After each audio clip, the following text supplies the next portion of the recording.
1절에서 10절까지 말씀입니다. 신약성경 191쪽입니다. 사도행전 3장 1절에서 10절까지의 말씀을 한 절씩 교독하겠습니다. 제9시 기도 시간에 베드로와 요한이 성전에 올라갈새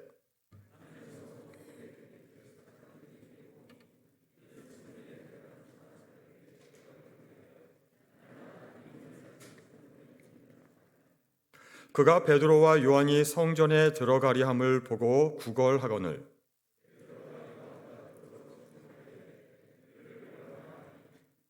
그가 그들에게 무엇을 얻을까 하여 바라보거늘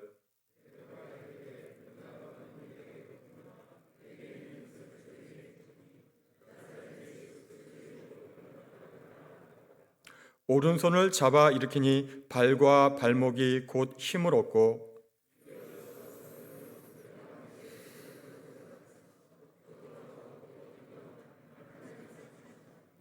모든 백성이 그 걷는 것과 하나님을 찬송함을 보고 그가 본래 성전 미문에 앉아 구걸하던 사람인 줄 알고 그에게 일어난 일로 인하여 심히 놀랍게 여기며 놀라니라. 아멘. 오늘 말씀 사도행전 3장 1절과 2절 말씀은 이렇게 시작합니다. 제9시 기도 시간에 베드로와 요한이 성전에 올라갈새 나면서 못 걷게 된 이를 사람들이 메고 오니 이는 성전에 들어가는 사람들에게 구걸하기 위하여 날마다 미문이라는 성전문에 두는 자라. 오늘 말씀에 등장하는 인물은 나면서 못 걷게 된 이입니다. 태어나면서부터 무슨 영문인지 걷게 되지를 못했습니다. 그는 스스로 설 수가 없습니다.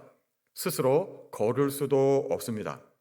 누군가의 도움 없이는 자기 힘으로 설 수도 없고 걸을 수도 없는 정말로 불쌍한 사람입니다. 그런데 이 모습은 우리 인간들의 모습이기도 합니다. 우리 역시 스스로 설 수 없습니다. 스스로 걸을 수 없습니다. 하나님의 도움 없이는 스스로의 힘으로 설 수도 없고 걸을 수도 없는 연약한 인생들입니다.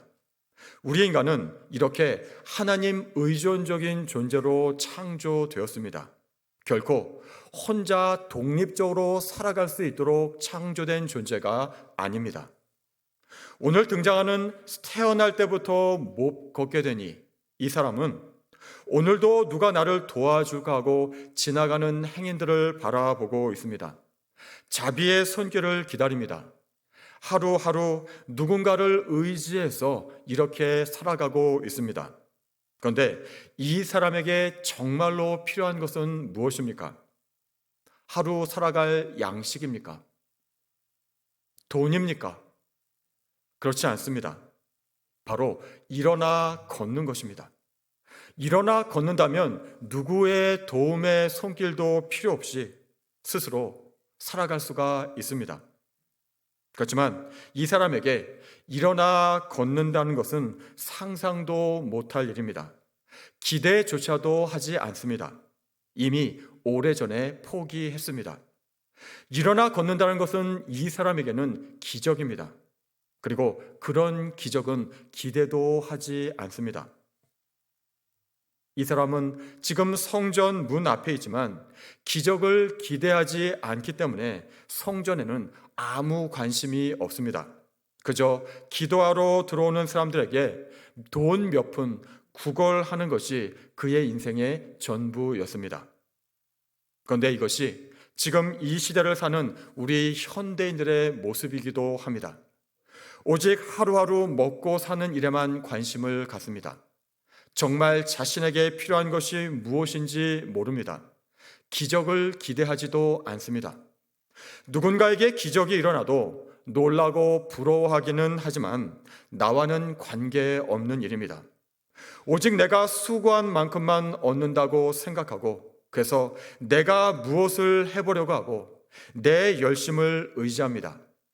그러나 이 시대 사람들에게 정말로 필요한 것은 무엇입니까? 아니, 시대를 초월해서 우리 인간들에게 가장 필요한 것은 무엇입니까? 돈입니까? 물론 돈도 필요합니다. 그렇지만 그것이 전부는 아닙니다. 우리 예수님도 사람이 떡으로만 살 것이 아니라고 말씀하셨습니다. 사람들은 자기에게 정말로 필요한 것이 무엇인지 모르고 살아갑니다. 이것이 바로 우리 인간들의 비극이고 한계이기도 합니다. 이것을 깨닫게 하는 것이 바로 오늘날 교회가 할 일입니다. 사람에게 정말로 필요한 것이 무엇인지 알게 해주고 또 주어야 합니다. 그렇다면 오늘날 교회가 알게 하고 주어야 할 것이 무엇입니까? 오늘 말씀을 보면 베드로가 요한과 함께 성전에 들어가다가 구걸하는 이 사람을 주목해 보게 됩니다. 그리고 6절 말씀을 보면 베드로가 이렇게 말합니다. 은과 금은 내게 없거니와 내게 있는 이것을 내게 주노니 나사렛 예수 그리스도의 이름으로 일어나 걸으라. 그리고서 이 사람의 오른손을 잡아 일으키니까 발과 발목에 힘을 얻습니다. 이 사람이 뛰어서서 걷습니다. 그들과 함께 성전으로 들어가면서 걷기도 하고 뛰기도 하면서 하나님을 찬송합니다. 바로 이것입니다. 나사렛 예수 그리스도의 이름입니다. 이 이름으로 일어나 걷게 하는 것입니다. 이것이 교회가 이 세상에 주어야 할 것입니다. 바로 이 시대에 교회가 할 일입니다. 그럴 때 이 사람처럼 세상은 우리와 함께 성전으로 들어가게 될 것이고 걷기도 하고 뛰기도 하면서 하나님을 찬송하게 될 것입니다. 은과 금은 내게 없거니와 내게 있는 이것을 내게 주노니. 나의 삶에 이 나사렛 예수 그리스도의 이름이 있습니까? 은과 금은 없지만 이 나사렛 예수 그리스도의 이름이 있고 그 이름으로 내 삶에 그 능력이 나타나고 있습니까? 아니면 은과 금은 있지만 나사렛 예수 그리스도의 이름이 없어서 그 은과 금을 의지하면서 하루하루 버겁게 살아가고 있습니까? 우리의 삶에는 정말로 이 예수 그리스도의 이름이 필요하고 이 예수 그리스도의 능력이 필요합니다. 이것이 없으면 제대로 설 수 없고 제대로 걸을 수 없습니다. 그러면 힘 있는 그 무엇을 의지할 수밖에 없습니다. 돈, 권력, 명예, 가족 또는 힘 있는 그 무엇, 그 누구에 의지해서 평생 매여서 살 수밖에 없습니다. 우리는 이 예수 그리스도로 말미암아 구원을 받았고 삶의 의미를 찾았습니다. 그래서 죄로 인해서 하나님을 두려워하는 것이 아니라 용서받은 자녀로 이 땅에서 아버지 하나님의 사랑과 보호와 도우심으로 정말 당당히 존귀한 하나님의 자녀로 살아갈 수 있게 되었습니다. 죽음의 공포에서 해방되었고 죽음을 넘어서서 부활의 삶, 영원한 삶을 살게 되었습니다. 이 이상 이것보다 더 소중한 무엇이 있을 수 있겠습니까?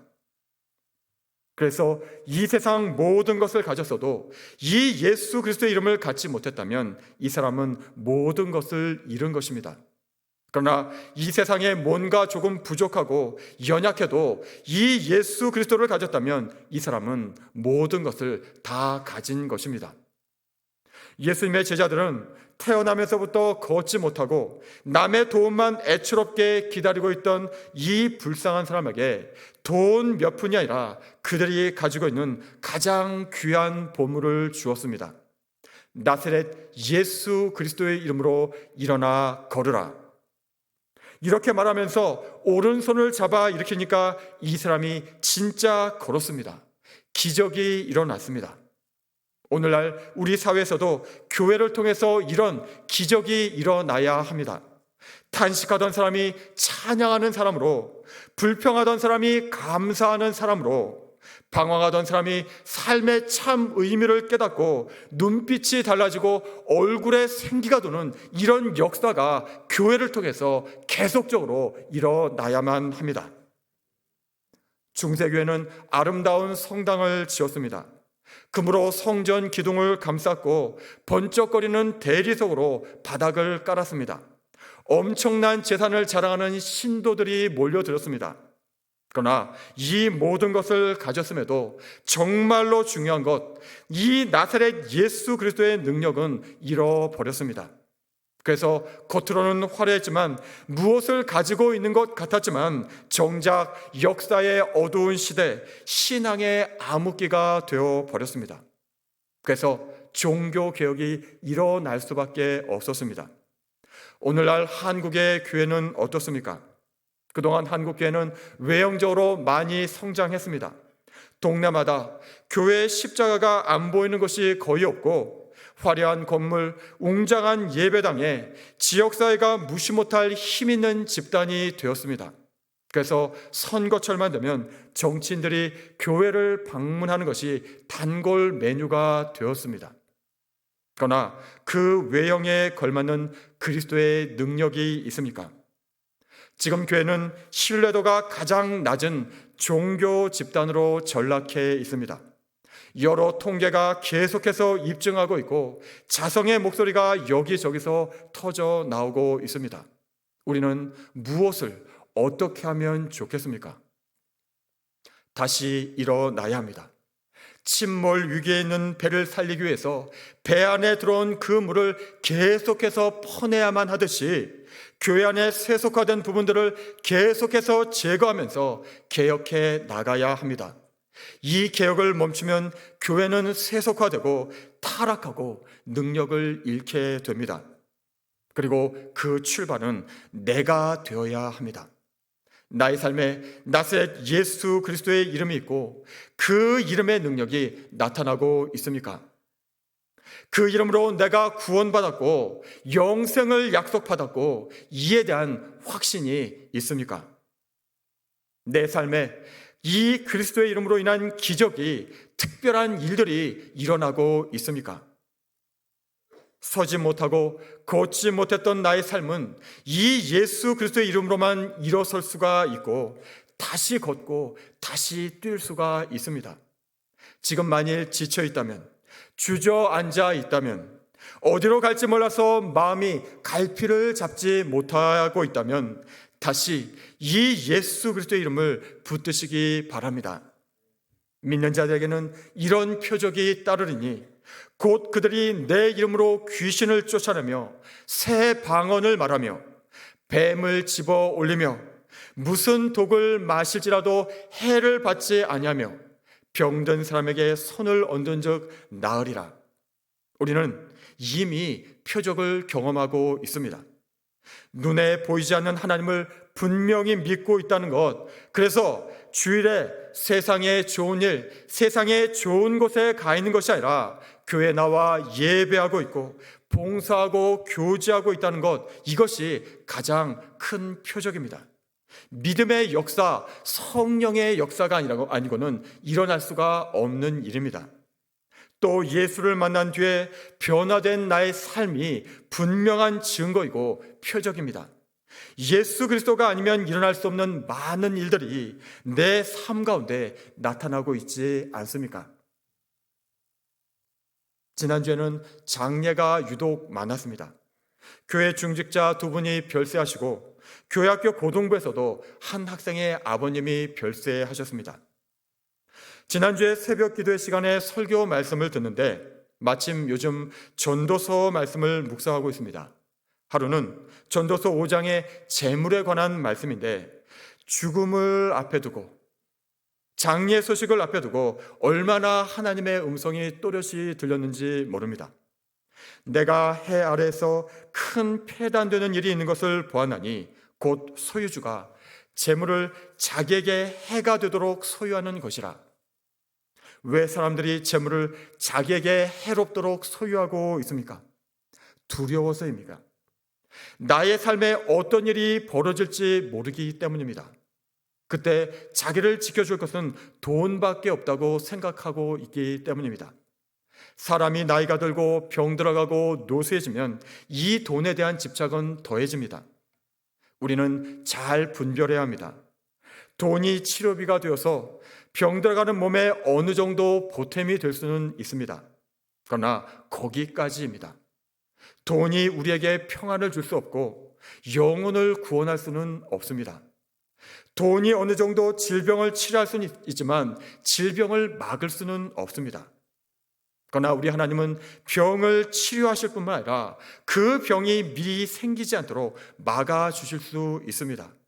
우리의 영혼을 죄와 사망에서 건지시며 영혼의 삶을 살도록 구원하실 수 있는 분이십니다. 열왕기하 18장에 보면 아수르가 북이스라엘을 멸망시키고 그 주변의 모든 나라들까지 무너뜨린 뒤에 이제 마지막 남은 남유다까지 멸망시키려고 18만 대군을 이끌고 쳐들어왔습니다. 유다 모든 성읍들을 점령하고 이제 마지막 남은 예루살렘 성마저 무너뜨리려고 성 앞에 서서 군 지휘관 랍사게가 이렇게 말합니다. 여러 민족의 신들 중에 어느 신이 그 민족을 아수르 왕의 손에서 건졌느냐?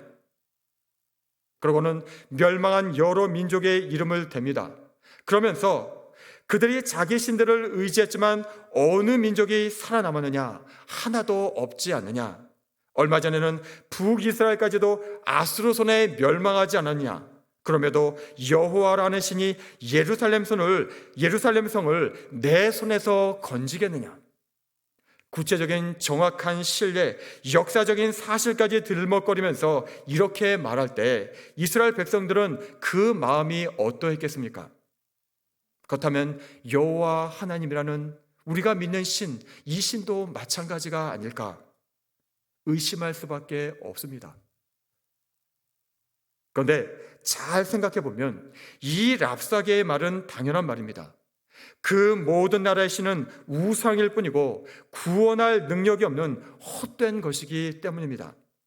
그러나 여호와 하나님은 살아계신 참 신이시고 온 땅을 창조하시고 섭리하시는 살아계신 하나님이십니다.